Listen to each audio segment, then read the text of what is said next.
Now we will discuss about offense of rape.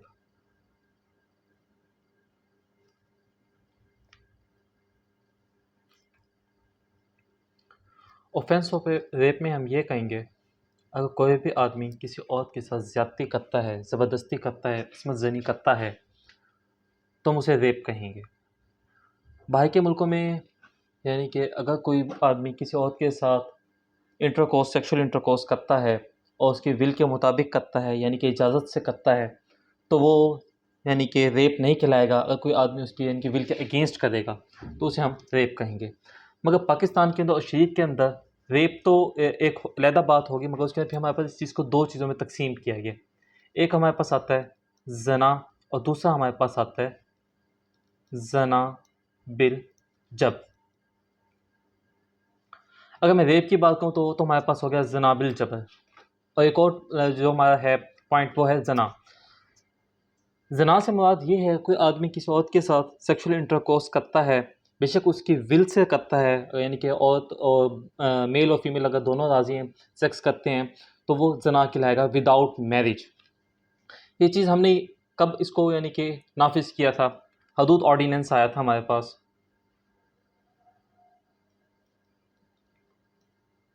1976 के अंदर। उसके बाद हमने इस चीज़ को अपनाया था, क्योंकि ये जो सारी जो हमारे पास शरीयत के मुताबिक चीज़ें आई हैं, ये सारा शरीयत ऑर्डिनेंस आया, हदूद ऑर्डिनेंस आई, सारी उनके बाद आई हैं। उससे पहले यानी कि हम अंग्रेज़ों का कानून मानते थे, उसके मुताबिक यानी कि चला जाता था। अंग्रेज़ों के मुताबिक ये है कि हाँ, लड़का लड़की आई तो क्या करेगा, काजी वाला हिसाब है उनका। यानी कि अगर कोई लड़का लड़की आपस में सेक्स करते हैं, सेक्सुअल इंटरकोर्स करते हैं, तो यानी कि कोई मसला नहीं है, मतलब कि उसके अंदर दोनों की मर्ज़ी का शामिल होना ज़रूरी है। मगर हमारे यहाँ ऐसा नहीं है। हमारे यहाँ इसे ज़िना समझा जाता है, यानी कि दोनों की शादी नहीं हुई और वो सेक्सुअल इंटरकोर्स करते हैं या कोई और रिश्ता कायम करते हैं, तो उसे हम ज़िना के ज़ुमरे में लेते हैं। और अगर कोई लड़की की या लड़के की मर्ज़ी के ख़िलाफ़ होता है, तो हम उसे ज़िना बिल जबर कहते हैं।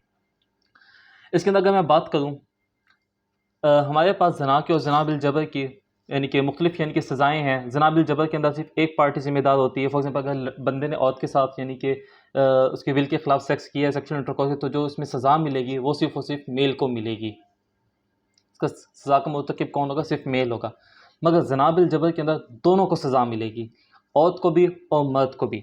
और इसके मुताबिक अगर ज़िना किया है, तो इसमें दोनों को सज़ा मिलेगी। किसको? मेल एंड फीमेल दोनों को क्या मिलेगी? पनिशमेंट होगी। अच्छा, इसके बाद हमारे पास एक और चीज़ पॉइंट इसके अंदर आता है, वो ये आता है कि अगर कोई बंदा या औरत शादीशुदा है और उसने फिर ज़िना किया है, तो उसकी सज़ा अलग है निस्बतन उसके यानी कि जो शादीशुदा नहीं है। अब किस आदमी की शादी नहीं हुई और उसने ज़िना किया है, तो उसकी सज़ा है व्हिपिंग, यानी कि 100 कोड़े हैं इस्लाम के अंदर। वैसे यानी कि अगर पाकिस्तान के यानी कि कानून में देखा जाए तो इम्प्रिजनमेंट भी आती है। मगर अगर यानी कि शरीयत को सिर्फ देखा जाए तो उसमें उसको 100 कोड़े यानी कि उसकी सज़ा है। अगर यानी कि एक आदमी शादीशुदा है और उसने फिर किसी और के साथ यानी कि ज़िना किया है, तो उसकी सज़ा सिर्फ एक ही है, स्टोन टू डेथ, यानी कि उसको संसार करना उसकी सज़ा है। इसके बाद अगर मैं बात करूँ तो हमारे पास यानी कि हदूद ऑर्डिनेंस में दो चीज़ें हमारे पास आती हैं। एक आती है हमारे पास हद, और दूसरा हमारे पास क्या आता है? मोहसिन। इसके अंदर यानी कि इस टॉपिक के अंदर रेप वाले में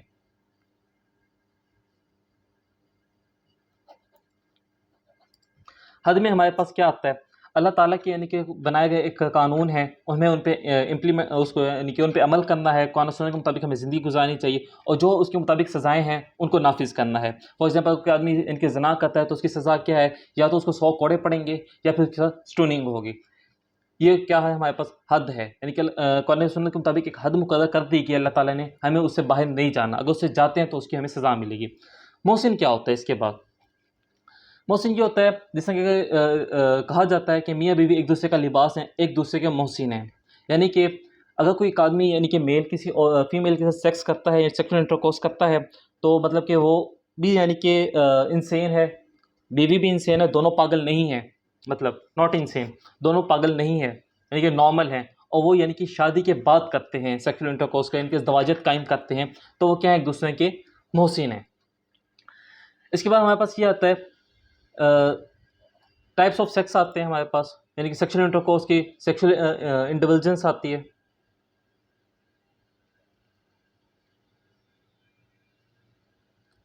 इसके अंदर हम वेज ऑफ सेक्स की बात करते होते हैं।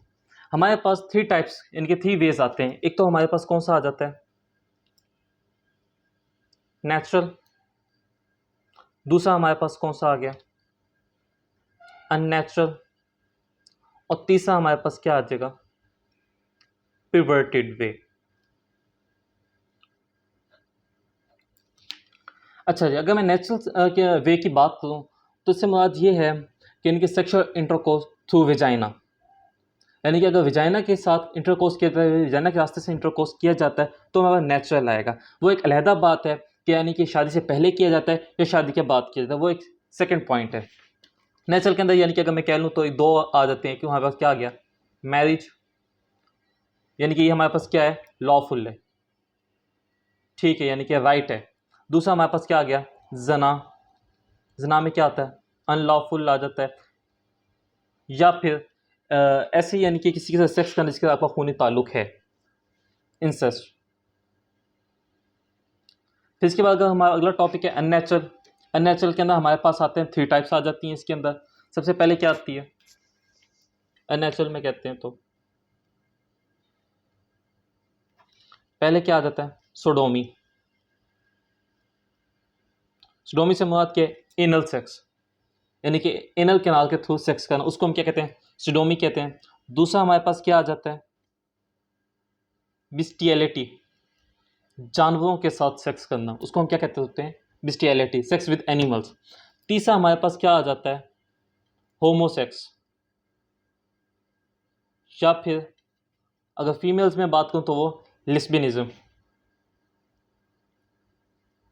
सेक्स बिटवीन सेम जेंडर्स या female to female sex, male to male sex, उसको हम क्या कहते हैं, लेस्बिनिज्म या होमोसेक्स। ये 3 आती है हमारे पास किसमें, अननेचुरल सेक्स के अंदर, अननेचुरल सेक्स वे में। हमारे पास ये यानी कि प्रॉपर एक ऐसी क्यूज भी पूछ लिया जाता है कि हाँ भाई यानी कि वेज ऑफ सेक्स क्या है, ये सेक्सुअल इंडिविजुअल्स क्या है, तो हमारे पास ये हमें बतानी होती हैं, नेचुरल, अननेचुरल और पिवर्टेड।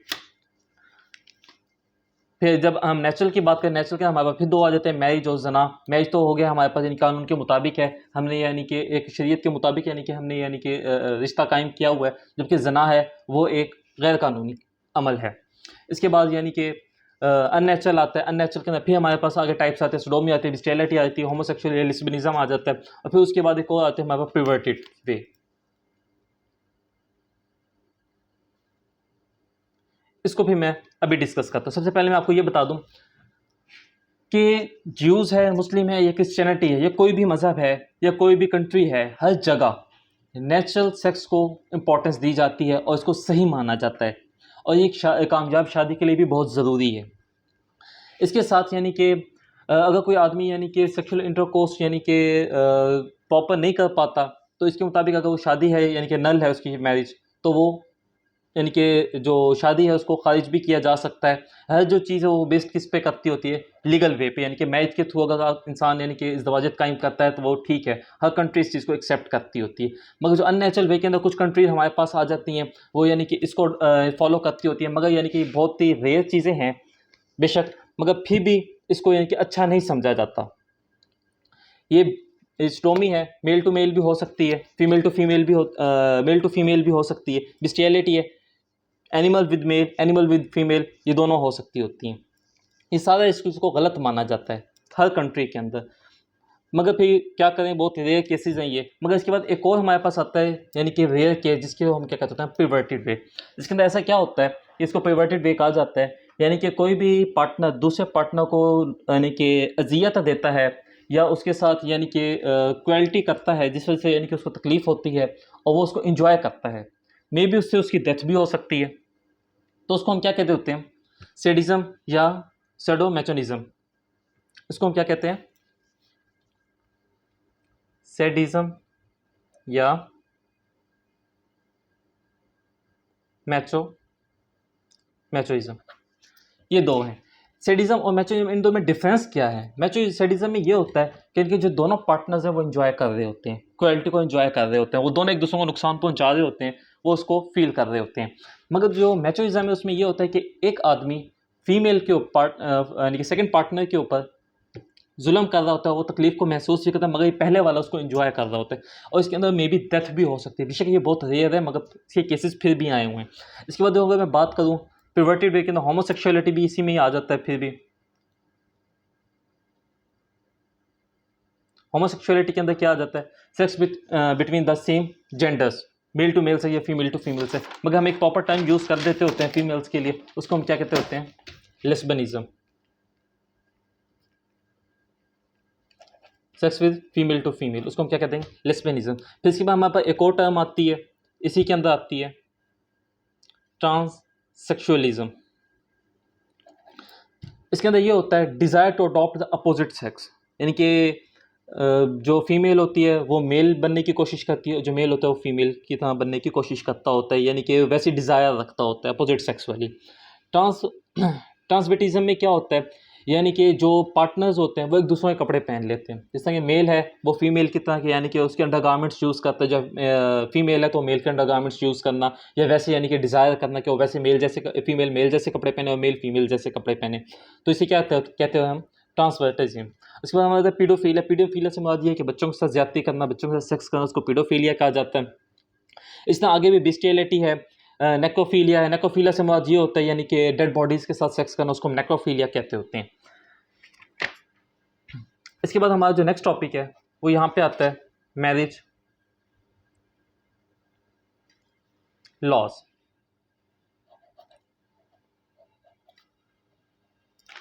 अगर मैं सिर्फ मैरिज लॉ की बात करूँ, इसको तो हम डिस्कस करते होते हैं सिविल लॉ के अंदर, मगर जब ये शुरू के ना इनिशियल स्टेजेस के अंदर इसको हम कॉमन लॉ में डिस्कस करते थे, क्योंकि ये इंसान का एक राइट था, इंसान जिस जगह रहता था उसके अपने कानून में, तो उसी हिसाब से मैरिज लॉज बने हुए थे।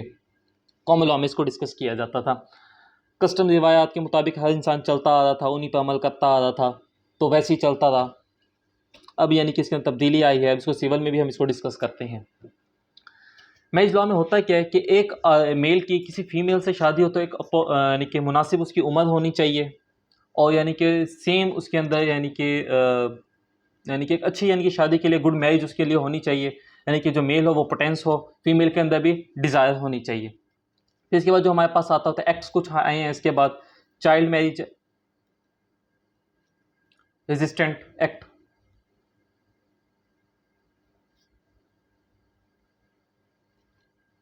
किस में आया हमारे पास 1929 में। उसके बाद हमारे पास क्या है, डिसोल्यूशन ऑफ मैरिज,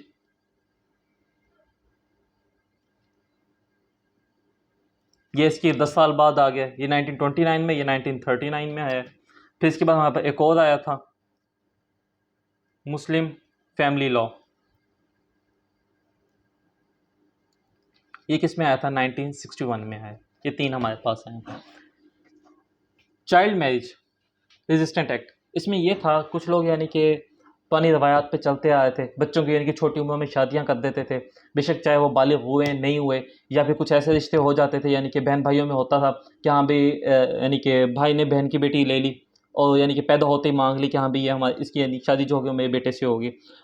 पहले ये चलता आ रहा था, चाहे लड़का बालिग हुआ है नहीं हुआ, लड़की बालिग हुई है नहीं हो, वो रिस्पॉन्सिबिलिटीज़ के काबिल हुए नहीं हो, उनकी मैरिज कर देना उन पर यानी कि और यानी कि जिम्मेदारियाँ डाल देना।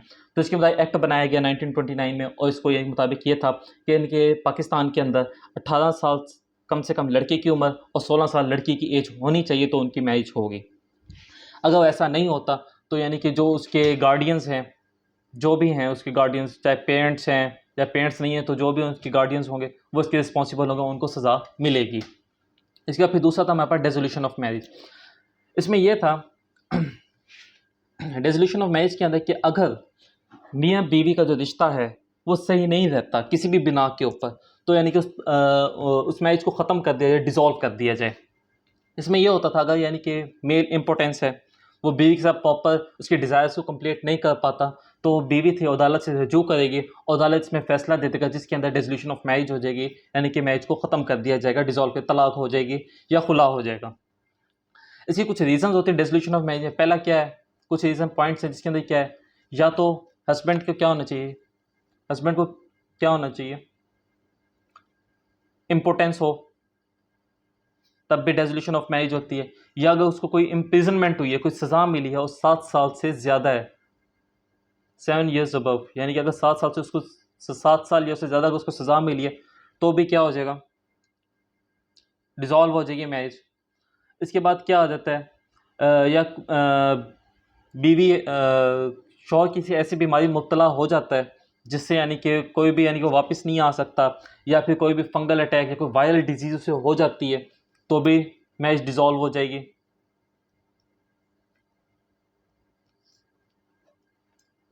या फिर शौहर की ऐसी जगह चला गया 4 साल से उसका पता ही नहीं है कि वो रहता किधर है या है कहाँ पे, तब भी मैरिज जो है वो क्या हो जाती है, डिज़ोल्व हो जाती है। अब dissolve of marriage above 4 years।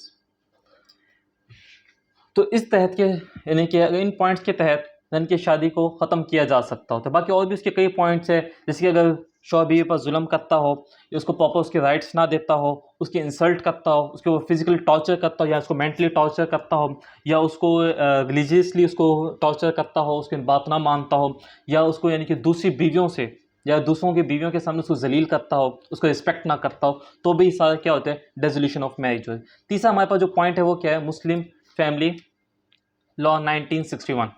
इसके मुताबिक ये आया था, उसमें तो ये था कि हाँ भाई डिज़ोल्व कैसे होती है मैरिज। इसके अंदर ये था कि औरत बांझ है यानी कि वो रिप्रोडक्शन नहीं कर सकती, बच्चे प्रोड्यूस नहीं कर सकती, तो हस्बैंड को राइट है कि वो दूसरी शादी कर ले।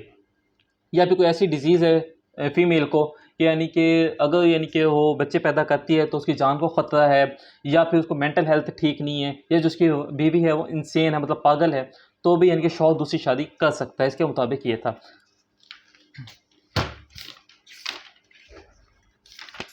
ये था हमारा ऑफेंस ऑफ रेप, जना बिल जबर। इसके बाद हमारे पास आया था हदूद ऑर्डिनेंस 1960, जिसके तहत हमारी सारा चला था जना क्या होता है, जना बिल जबर क्या होता है, मोहसिन, हद, ये सारा हम पढ़ चुके हैं। उसके बाद यही सारी चीज़ें आई थी, sadism, machoism, homosexuality, lesbianism, transsexualism, transvestism, paedophilia, bestiality, necrophilia, ये सारी चीज़ें हम डिस्कस कर चुके हैं ऑलरेडी। इसके बाद हमारे पास क्या आ गया था, मैरिज लॉ। मैरिज लॉ में हमारे पास क्या क्या आया था,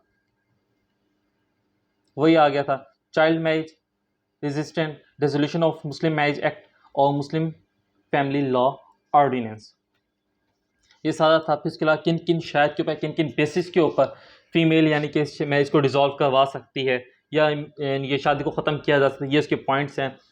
यानी कि शौहर का पता ही ना हो कि भाई 4 साल से है किधर, किस जगह रहता है, ना उसका आता पता है, तो शादी डिज़ोल्व हो जाती है, मैरिज ख़त्म हो जाती है।